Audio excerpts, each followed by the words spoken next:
Isaías capítulo 36, 37 habla de una crisis que vivió la nación de Israel. Ciertamente la nación militarmente estaba debilitada, ya no era aquel Israel de los tiempos de David, de los tiempos de Salomón, una nación que por causa del pecado, de la corrupción y de apartarse de Dios había entrado en una profunda crisis que iba poco a poco desmoronando y destruyendo a esta nación. Los juicios de Dios ciertamente estaban sobre ella.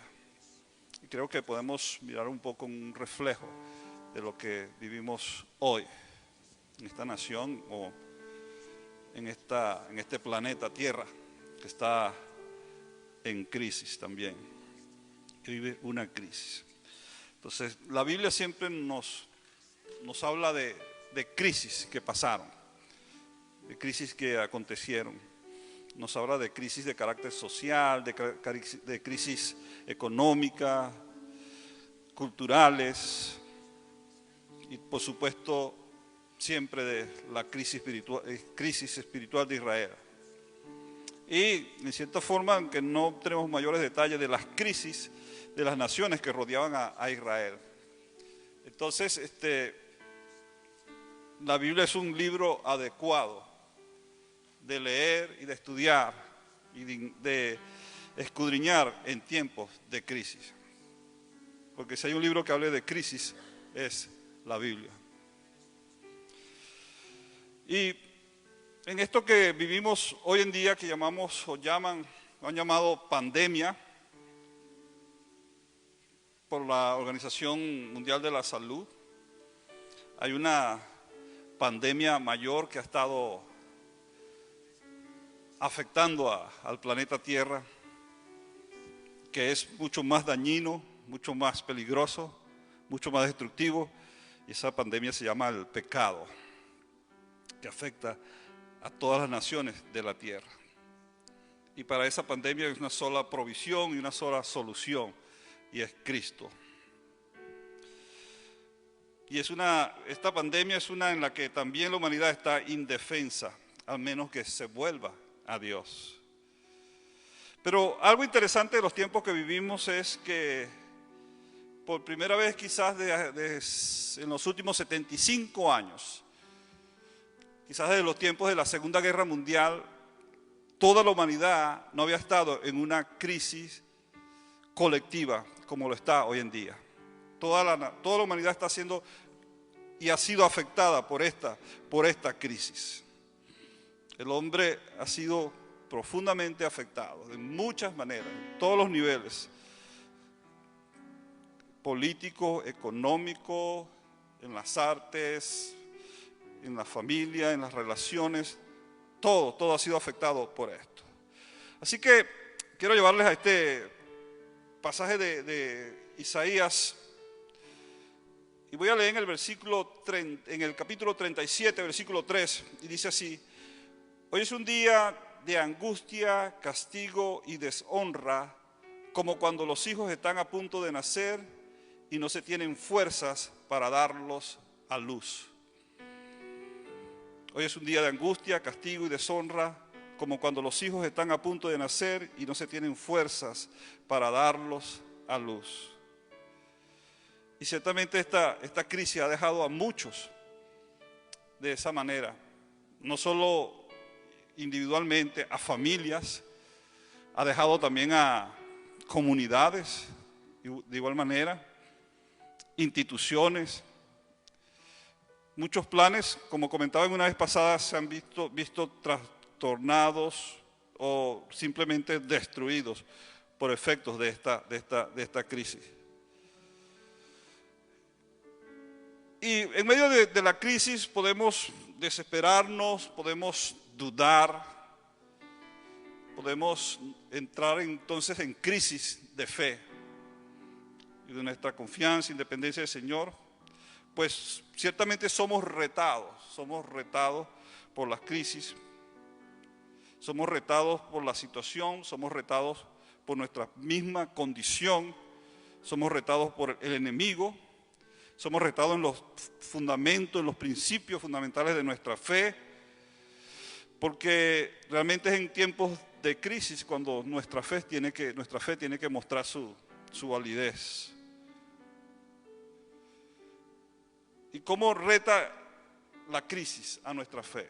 Vamos a basarnos en este relato, en esta ocasión, en esta crisis que está viviendo el pueblo de Israel, para vernos nosotros también reflejados en esto. La crisis te hace pensar que todo ha sido un tiempo perdido, sobre todo cuando hay planes que se vienen abajo y no pueden ser efectuados. En el capítulo 36, versículo 7 dice, déjenme que les dé un poquito del contexto porque es necesario que lo haga. Israel estaba siendo invadida por una nación enemiga. Y el rey del ejército invasor manda emisarios a Jerusalén para llevarle un mensaje. El mensaje era, ríndanse. O sea, no tienen escapatoria, no tienen poder militar, no tienen manera de poder repeler esta invasión. Así que lo mejor que pueden hacer es rendirse. Rendirse para Israel significaba renunciar a su condición de la nación o el pueblo de Dios con un propósito y con un destino que lo levantaba por encima de las demás naciones. Así que en medio de toda esta situación viene este emisario, se da un diálogo que se da a las afueras de las murallas de Jerusalén. Y en el versículo 36, 7 dice, este emisario le está diciendo a los enviados del rey, pero no solo esto, sino para que lo oyera toda la ciudad de Jerusalén. Y tú me dices, nosotros confiamos en el Señor, nuestro Dios.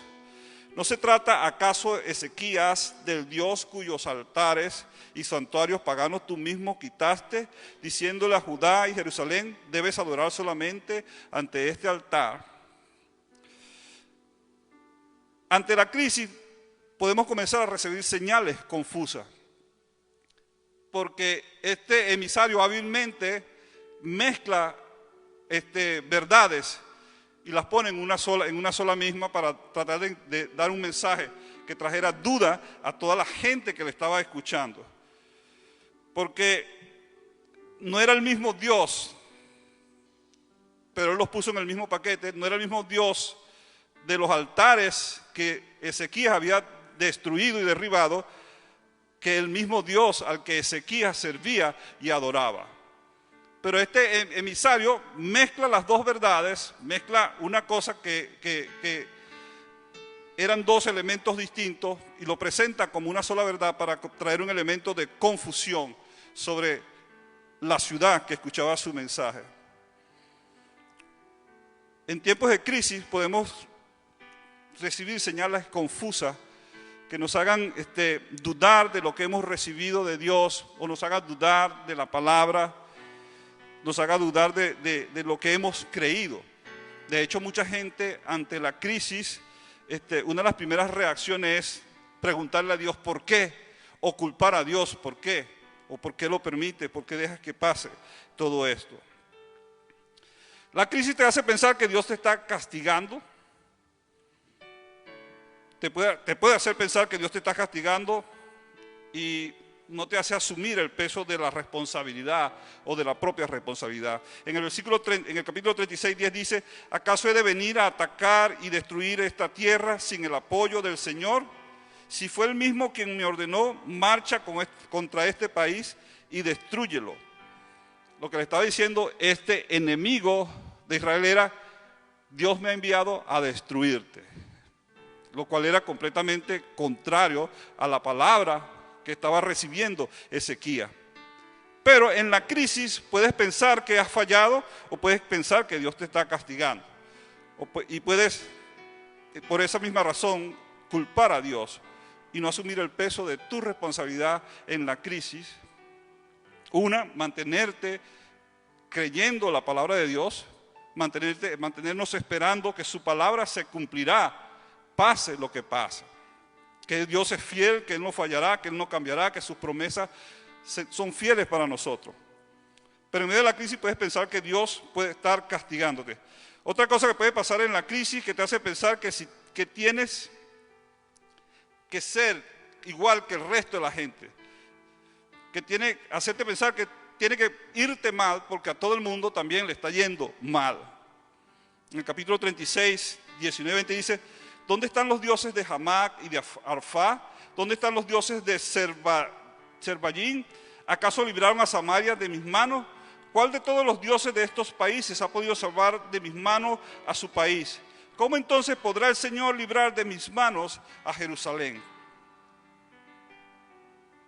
El enemigo, en medio de la crisis, puede quererte hacer pensar de que a ti te va a ir mal porque a todo el resto le está yendo mal. Otra cosa es que te puede hacer pensar que estás mejor si aceptas las soluciones del enemigo y de la vieja manera de vivir. Una de las cosas que las personas muchas veces tienen la tentación en tiempos de crisis es de volver a la manera como solucionaban los problemas antes. En el 36, 16 y 17 dice: no le hagan caso a Ezequías, así dice el rey de Asiria, hagan las paces conmigo y ríndanse. De este modo cada uno podrá comer de su vid y de su higuera y beber agua de su propio pozo hasta que yo venga y los lleve a un país como el de ustedes, país de grano, de mosto, de pan y de viñedos.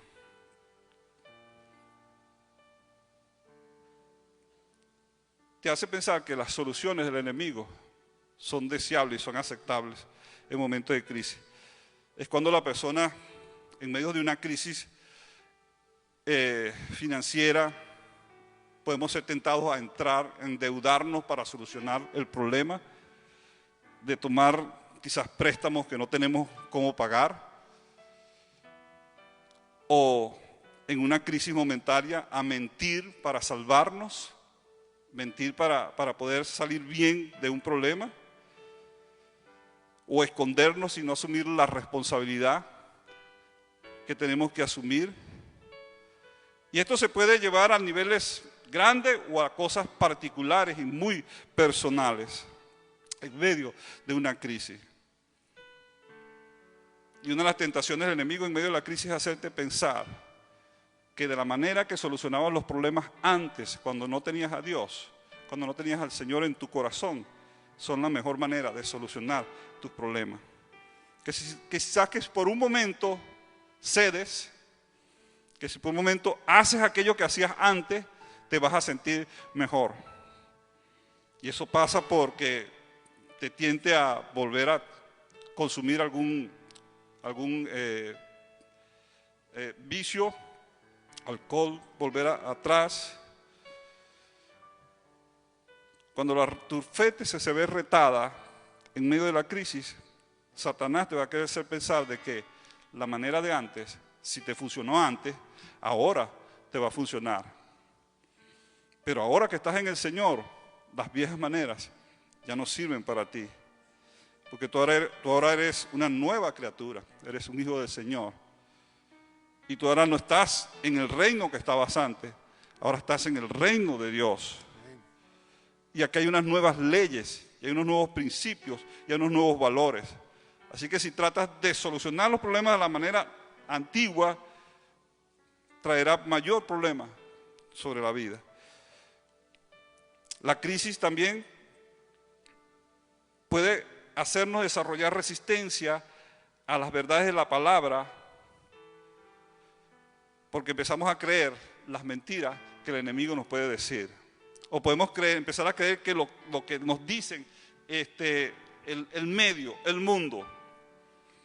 Si uno hoy en día oye las noticias y todo lo que le están diciendo a uno, no puede llegar a pensar que uno vive en las más horribles de las naciones de la tierra. Y que la situación para nosotros es destruir todo lo que hay y traer algo completamente nuevo.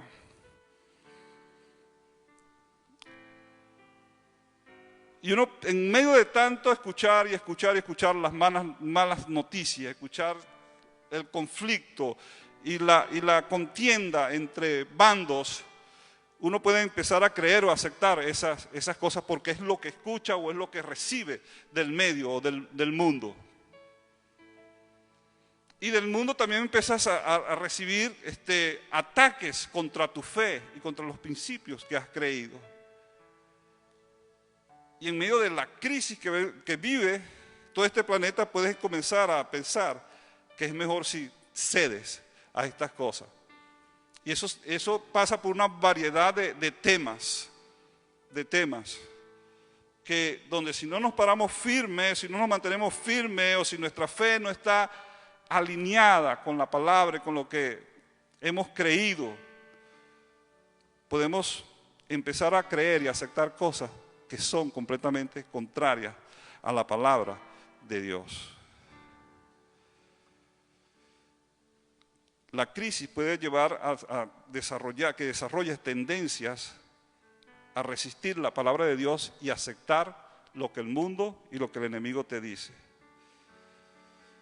Y te lleva también a pérdida de confianza en el liderazgo que Dios ha puesto sobre ti.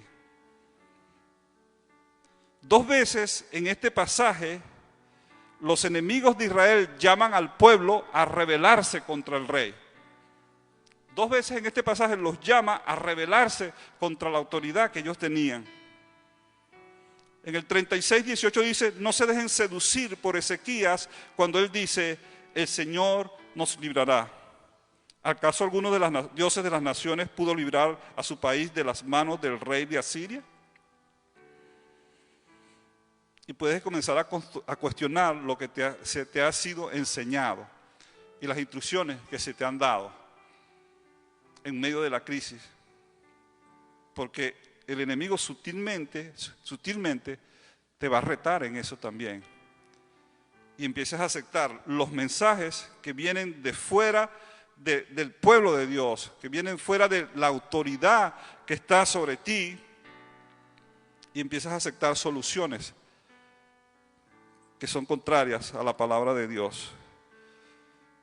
Y el enemigo te llevará entonces a retar al liderazgo que tiene. Y retar ese liderazgo no quiere decir que te rebelas o formas otro partido o otra iglesia. Simplemente que empiezas a rechazar lo que se te enseña o empiezas a ignorarlo por otras opciones. Entonces, en medio de todo esto, nosotros vemos una reacción que nos modela Ezequías, que es la más sencilla a tomar en medio de la crisis. En estos tiempos de crisis sin precedentes para nuestra generación, somos llamados a tomar este modelo, o tenemos acá un modelo que es bien sencillo. En el versículo 1 del capítulo 37, Isaías dice, cuando el rey Ezequías escuchó esto, se rasgó las vestiduras, se vistió de luto y fue al templo del Señor. ¿Qué significaba esto? Era que el rey, el vestirse de luto en un momento de una noticia, que se recibió una noticia mala, en un momento de una adversidad o de una situación difícil, significaba humillarse. Significaba humillarse y declarar su incapacidad para enfrentar en su propia fuerza la crisis. Y eso fue lo que hizo Ezequías. Y es lo primero que debemos hacer nosotros en medio de cualquier crisis. Es humillarnos delante del Señor. Y humillarnos no es necesariamente que nos arrodillemos o que mostremos un corazón compungido, o que lloremos o que bajemos la cabeza. Humillarnos es reconocer nuestra incapacidad de resolver cualquier cosa o de vivir la vida fuera de la voluntad del Señor y fuera del fuero, de la esfera de su soberanía y de su gobierno. En Santiago 4:10 dice, humíllense delante del Señor y Él los exaltará. En medio de la crisis, la mejor actitud que podemos tener es inmediatamente humillarnos y declarar nuestra incapacidad de resolver el asunto por nuestras propias fuerzas y declarar nuestra dependencia del Señor, nuestra dependencia de Él. Y eso fue lo que hizo entonces Ezequías. Puso el problema donde debe estar, en las manos del Señor. En Filipenses el apóstol Pablo nos dice que por nada estemos afanosos, sino que sean conocidas nuestras peticiones delante del Señor con acción de gracia. Es eso precisamente, o sea, poner el problema donde debe estar, en las manos del Señor. Entonces, en la crisis, lo mejor primero es humillarnos delante del Señor, reconocer que sin su intervención y que sin su poder, sin su soberanía sobre nuestras vidas, nosotros somos realmente incapaces de resolver nada. 2, pongamos el problema en donde debe estar, en las manos del Señor. Ezequías no se sentía capaz de enfrentar aquel problema. Y ciertamente esto venía después de un tiempo bueno para él como rey. Había llevado adelante una serie de cosas, de reformas, y había traído cambios a la nación. Y en medio de un tiempo donde no era muy bueno para Israel, él trajo un tiempo de prosperidad y de seguridad. Y después de eso se le viene esa crisis encima, se le viene ese tremendo problema encima. Hubiese sido fácil para Ezequiel decir, bueno, pero yo he estado haciendo lo que es correcto, ¿y por qué ahora me pasa esto? Si he estado haciendo lo que es bueno delante de Dios, ¿por qué se me viene este problema encima? Porque ahora me veo rodeado de mi enemigo. Y muchas veces nosotros podemos vivir esas experiencias como esa. Hemos estado haciendo cosas, hemos estado orando, hemos estado perseverando, hemos estado siendo diligentes en lo que tenemos que hacer, y de pronto se vienen situaciones a nuestras vidas que son como una expresión completamente contraria de eso. Y quizás entonces nos sentimos como se sintió Ezequías. O sea, he hecho todo, he preparado todo para un tiempo bueno, y ahora me encuentro aquí que no tengo la capacidad de hacer mis planes. Los hijos están a punto de nacer y no se tienen fuerzas para darlos a luz. Así era como se sentía él, y así muchas veces nos podemos sentir nosotros también, sin fuerzas para seguir o sin fuerzas para dar aquello que hemos orado y que hemos planeado y que pensamos que era el momento de hacerlo, y de pronto se viene una crisis sobre nosotros. Una crisis tan grande como esta, o una crisis pequeña, personal. En medio de todo esto viene la respuesta de Dios. Y la respuesta de Dios también es muy sencilla en medio de nuestra crisis. Y tiene la particularidad de siempre ser la misma para todos nosotros, a través de toda la historia. Y siempre es: no temas. No temas. Ese llamado siempre antecede a la respuesta de Dios. No temas. Porque el Señor nos pide, primero, antes que todo, que no temamos. Si te estás jugando con el problema que tienes, si estás hundido, si estás que ya no puedes más y que necesitas una respuesta ya, que necesitas una solución ya, y lo primero que el Señor te diga: no temas. Puedes decir: Señor, pero yo lo que necesito es dinero ahorita. ¿Por qué me dice que no tenga miedo? No temas, Señor, pero yo lo que necesito es salud. ¿Por qué me dice que no temas? ¿Qué tiene que ver eso con mi salud? Pero es que el temor es lo contrario a la fe. Y el temor nos paraliza, y el temor es la convicción del mal que nos viene. Porque es lo contrario a la fe. Por eso el llamado del Señor siempre es: no temas. Así de sencillo. Se lo dijo a Abraham: no temas. Se lo dijo a Jacob cuando dudaba de descender a Egipto. Se lo dijo a Josué ante la pérdida de Moisés como el líder de la nación. Se lo dijo a Gedeón, que se escondía y tenía un concepto muy bajo de sí mismo. Se lo dijo para revelarle cómo Dios los veía. Se lo dijo a David, a su hijo Salomón, antes de entregarle el reino: no temas. Se lo dijo el Señor a José cuando pensaba huir y dejar a María: no temas. Se lo dijo Jesús a Simón Pedro cuando lo llamó a ser su discípulo: no temas. Se lo dijo el Señor a Pablo en visión de noche, cuando la angustia de ver a los judíos rechazando el mensaje y lo que le esperaba al ir a Jerusalén y a cumplir su llamado: no temas. No temas, le dice el Señor en Apocalipsis a la iglesia de Éfeso. Así que desde el Génesis hasta el Apocalipsis, siempre la respuesta del Señor comienza por el no temas. No temas.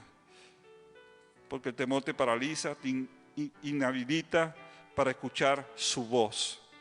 Porque el temor te hace concentrarte tanto en lo que te está pasando, en lo que está sucediendo en tu alrededor, en el ruido de la tormenta, que no te deja escuchar su voz. Y si no puedes escuchar su voz, no puedes seguir su consejo. Y si no puedes seguir su consejo, no sabes cómo accionar. No tienes capacidad para accionar creyendo su promesa. No temas, antecede siempre a la respuesta del Señor. Adora y pon el problema donde debe estar siempre, en las manos del Señor. Señor, te damos gracias. Te damos gracias, te bendecimos, oh Dios. Te adoramos a ti, Señor, nuestro Dios, nuestro Rey, nuestro guardador. Dios que cumple su palabra y sus promesas, que nunca falla, siempre fiel. Gracias, Señor. Gracias. Gracias porque nos has llamado a ser la iglesia de este tiempo, Señor. A ser la iglesia en medio de esta crisis, Señor. Y es muy fácil al escuchar las noticias o al ver lo que está sucediendo en nuestro alrededor, el temer y preocuparnos acerca del futuro y acerca de lo que pasará.